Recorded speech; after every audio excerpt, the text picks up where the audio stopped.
Thank you for your service. Tired, but Jesus, be careful. I will. We will. I mean, we're guided by our purpose. I know that it can get ugly. You mean like Yes, be careful, be very careful. careful. Yeah. Yeah. What did you do in the bureau? I worked. I was a SWAT guy, but I worked counterintelligence and counterterrorism, and I was one of those guys that was convinced they would never do it. You were, how many years were you in the FBI? 22. I was a cop before that. Okay, and you're worried. Yes, I'm worried. Okay. Just retired. What would you do in my shoes? I'd get some very, very competent help.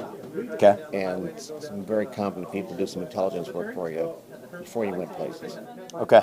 Just walk around, talk to people, and maybe get a feeling. Okay. Because that's what I did for a living. I got people to tell me what they didn't want to tell me. And the other thing is, I'm now an entrepreneur. I'm trying to follow in your footsteps, but I don't think my worm farm is going to catch up with you. Thank you. I appreciate that. We'll take that seriously, man. I'm reading between the lines of what you're saying, and we got you.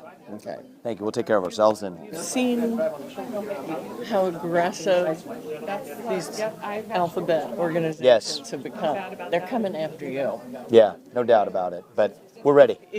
We'll be ready. If you think you're going back into private life, if this doesn't work out, they're coming. Okay. I appreciate that. Thank you. Robert F. Kennedy Jr. You can see it sprawling down below here. This is where an intruder was arrested after twice trespassing on the gated property. Police say the suspect climbed over the fence yesterday morning, was arrested, released only to return again. Newly released video of a man being arrested at a campaign event for presidential candidate Robert F. Kennedy Jr. The campaign saying the man showed up at a door to the event carrying a loaded pistol, wearing what appeared to be a U.S. Marshal badge, and asking to be taken to the candidate.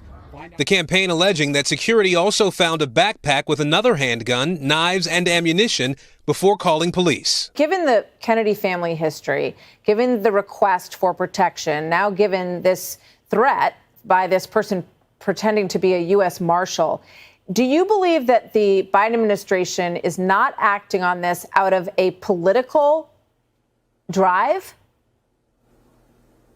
Well, I don't think there's any question that this is a political decision. President Biden has it within his power to direct the Secret Service to protect Mr. Kennedy. He has chosen so far not to do that. This context note appeared on X after Mr. Kennedy's tweet. It says the Secret Service does not provide protection until 120 days before the general election. That would be July 8th, 2024. So that's the precedent that they're leaning on here for this. Well, that is not a precedent because there's a history that's replete in contradiction to that statement of people like President Obama and other candidates receiving protection far in advance of that so-called opening date.